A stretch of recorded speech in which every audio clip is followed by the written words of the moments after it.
ये जो 2 क्वेश्चन आप डिस्प्ले पर देख रहे हो, ये सीडीएस में 2024 और 25 में आए हुए हैं। ये सेकंड वाला जो है 29 वाला, तो ये तो अभी रिसेंट वाले पेपर में आया हुआ था। इन दोनों क्वेश्चंस को मेजरली पीपल ऑब्जर्वेशन से सॉल्व करते हैं, बट मैं आज आपको इनके रियल सोल्यूशन बताने वाला हूँ। ऑब्जर्वेशन से तो मैं आपको बता ही दूंगा, एक बार इनके रियल सोल्यूशन भी बताता हूँ मैं आपको।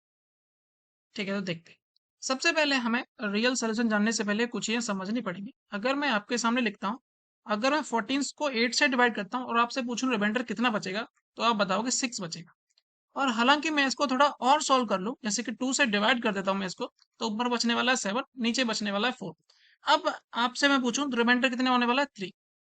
तो यहाँ पे दो चीजें समझने वाली हैं कि रेशियो सेम ही था, बट एक जगह रिमाइंडर 6 आया, एक जगह रिमाइंडर 3 आया। तो हमें अगर चीजें सॉल्व कर रहे हैं, यहाँ से मैंने सिंप्लीफाई किया है इन चीजों को, और मेरे को रिमाइंडर उसी का चाहिए, पहले वाले का ही, तो मैं क्या करूंगा, जो मेरा एक्चुअल में रिमाइंडर आया हुआ है, जो अभी रिसेंट वाला रिमाइंडर है, उसको मैं उस नंबर से डिवाइड कर दूंगा जिससे मैंने सिंप्लीफाई किया था। जैसे 3 को मैं 2 से मल्टीप्लाई कर दूंगा, क्योंकि मैंने ऊपर नीचे 2 से काटा था। तो यहाँ पे मुझे एक्चुअल रिमाइंडर मिल जाएगा 6, जो पहले आना चाहिए था। एक तो आपको ये चीज समझनी होगी। दूसरी चीज क्या समझनी होगी आपको, अगर मैं यहाँ पे लिखता हूँ 25 और यहाँ पे लिखता हूँ 27, और मैं इसको 6 से डिवाइड करता हूँ, तो मैं इंडिविजुअली डिवाइड करके इसका रिमाइंडर बता सकता हूँ 1 रहा होगा, और इसका रिमाइंडर बता सकता हूँ वहां से 3 रहा होगा।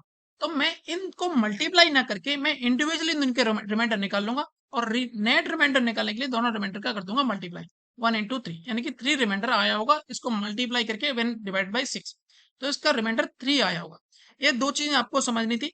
तीसरी चीज आपको समझनी थी, ए की power n divided by b, where a and b are coprime. A and B are co-prime होने चाहिए, and N should be any natural number, N any natural number, any natural number, यहाँ पे ये पता होना चाहिए। अगर मैं इस तरीके से डिवाइड करता हूं, और यहाँ पे एक चीज और, N is completely divisible by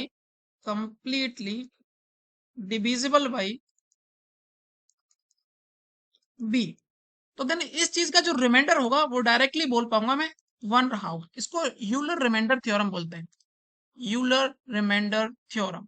आइए मैं इसके पीछे कुछ चीजें और दिखाता हूँ। जैसे कि मैं यहाँ पे लिखा 7, और उसकी पावर मैंने लिखा यहाँ पे 25, और मैंने इसको डिवाइड करना है 5 से। सबसे पहले मैं देखूंगा कि यहाँ पे इन दोनों का क्या दोनों कोप्राइम है। हाँ, 7 और 5 आर कोप्राइम। कोप्राइम क्या होते हैं, जिनका एचसीएफ 1 हो। सिंपल सी डेफिनेशन है, those two numbers are having HCF 1 are called coprime. फिर उसके बाद देखूंगा क्या जो पावर है वो डिवाइजर से कंप्लीटली डिविजिबल है। अगर डिविजिबल है तो मेरा रिमाइंडर डायरेक्टली में बोल दूंगा 1 रहा होगा।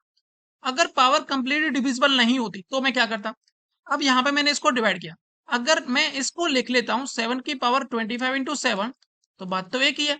अब मैंने अभी थोड़ी देर पहले बताया था कि हम इंडिविजुअली डिवाइड देख करके उनके रिमाइंडर को बाद में मल्टीप्लाई करके रियल रिमाइंडर बता सकते हैं। ये हमने सेकंड पॉइंट देखा था। तो मैंने यहाँ पे देखा इसका रिमाइंडर 1 रहा होगा, इसका रिमाइंडर 2 रहा होगा, ओवरऑल रिमाइंडर इसका 2 आ जाएगा, इस चीज को मैं अगर इससे डिवाइड करता हूँ तो अगर पावर कंप्लीट डिविजिबल नहीं तो भी हम रिमाइंडर निकाल पाएंगे, अगर डिविजिबल है तो 1 बता पाएंगे। एक एग्जांपल और लूं यहाँ से, जैसे कि 13, और यहाँ पे ले लेता हूँ उसकी पावर यहाँ पे ले लेते हैं 26, और डिवाइड करते हैं आपकी बार 6 से। मैंने देखा सबसे पहले कोप्राइम है, यस कोप्राइम है। उसके बाद मैंने डिवाइड किया उसकी पावर को, यहाँ से 26 को मैंने 24 और 13 की पावर 2, इस तरीके से मैंने लिख लिया। अब ये तो कंप्लीट डिविजिबल है इससे, तो यहाँ तो रिमाइंडर 1 रहा होगा। अब 13 का स्क्वायर 169 होता है, यहाँ से इसको 6 से डिवाइड करोगे तो 2 टाइम्स, यहाँ से 12 बचने वाले हैं 4, 49 हो जाएंगे 8, यानी कि 1 इसका रिमाइंडर रहने वाला है। तो आप ये काम कर सकते हो इस तरह के क्वेश्चंस के लिए। अब यहाँ पे देखते हैं हमारा क्वेश्चन क्या कहता है। क्वेश्चन में पूछा गया what is the digit at 100 place, यानी कि 100वें प्लेस पे डिजिट कौन सी होगी जब इस वाले नंबर की, यानी कि 225 की अगर मैं पावर 40 करता हूं, तो जो 100वें प्लेस में नंबर डिजिट आई होगी वो उस डिजिट के बारे में पूछा गया है। ठीक है, आइए देखते हैं। अच्छा, एक चीज और समझ लीजिए उससे पहले, अगर आपसे कोई पूछे यूनिट प्लेस, अगर कोई नंबर दे देता है, जैसे मैंने मान लिया यूनिट इसका, ये कोई दे दिया एक नंबर, इसके पूछा यूनिट डिजिट क्या रही होगी, तो एक्चुअल में यूनिट डिजिट पूछने का मतलब क्या है। अगर इससे पहले मैं एक चीज और बताऊंगा आपको, 7295 ये लिखा है, अगर इसकी कोई यूनिट डिजिट पूछे तो आप डायरेक्टली बता पाओगे 5 रही होगी। बट एक्चुअल में क्या हो रहा होता है, हमने उसको 10 से डिवाइड किया होता है, जो रिमाइंडर बचता है वो यूनिट डिजिट होती है। इसी तरीके से अगर इसी नंबर में मैं पूछूं कि लास्ट की 2 डिजिट कौन सी होंगे, तो आपको इसको 100 से डिवाइड करना पड़ेगा। जो रिमाइंडर बचता है वो लास्ट की 2 डिजिट रहती है। ऐसे ही अगर कोई 100 प्लेस पूछ रहा है, तो 100 प्लेस क्या मतलब है, 725, ये यूनिट, ये टेंस, ये 100, यानी कि लास्ट की 3 डिजिट अगर मेरे को पता चल जाए तो मैं बता पाऊंगा 100 प्लेस पे कौन सी रही होगी। तो उसके लिए आपको डिवाइड करना पड़ेगा इसको 1000 से। ठीक है, 1000 से इसको डिवाइड करते हैं। मेरे को नंबर दिया गया है 225 की पावर 40 डिवाइडेड बाई 1000। मेरे को रिमाइंडर निकाल लेना है, उसमें जो थर्ड वाली डिजिट रही होगी 100 प्लेस वाली, मैं बता दूंगा। ठीक है, अब यहाँ पे 6 लिख दिया क्योंकि 6 ही आने वाला है, तो मैं बताता हूँ आपको कैसे। एक चीज समझो, अब यहाँ पे मैंने आपको सबसे पहले बार क्या बताया था, यहाँ पे मैंने आपको बताया था ये चीज कि अगर 18/6 लिखा हुआ है, अगर मैं इसको 2 से डिवाइड कर देता हूँ, 2 से सॉल्व कर लेता हूँ, थोड़ा सा और सिंप्लीफाई कर लेता हूँ, 4/3, यहाँ पे रिमाइंडर 2 आने वाला था, यहाँ पे रिमाइंडर 1 आने वाला था। तो मैं क्या कर रहा हूँ, इस वाले में से 225 की एक बार 225 एक अलग कर लेता हूँ, 225, तो यहाँ पे 1000। अब इसको मैं 25 से काट रहा हूँ, ये कटेगा आपका 40 बार और ये कट जाएगा 9 टाइम्स। मैं क्या कर रहा हूँ, एक बार और 225 अलग लेता हूँ, यहाँ पे 9, एक 225 और लेते हैं अलग से, यहाँ पे 225 की पावर 38 डिवाइड बाई 40। मैं फिर से उसको 5 से काट रहा हूँ, यहाँ पे कटेगा 5 से 8 बार और ये कट जाएगा 5 से 4 और उसके बाद 5। यानी कि मैं अभी तक कितनी बार काट चुका हूँ, 25 से एक बार मैंने काटा, एक बार 5 से काटा। यानी कि जब मेरा एक्चुअल इसका रिमाइंडर जो आएगा मैं उसको इससे मल्टीप्लाई कर दूंगा एक्चुअल रिमाइंडर के लिए। अब देखिए यहाँ पे क्या है, 9 इंटू 45 इंटू 225 की पावर 38 डिवाइडेड बाई 8। यहाँ पे रिमाइंडर 1 बचने वाला है, यहाँ पे रिमाइंडर देखोगे तो 5 बचने वाला है, यहाँ पे रिमाइंडर आप देखोगे तो 1 बचने वाला है। ऐसा क्यों मैंने बोल दिया, बाइनोमियल थ्योरम।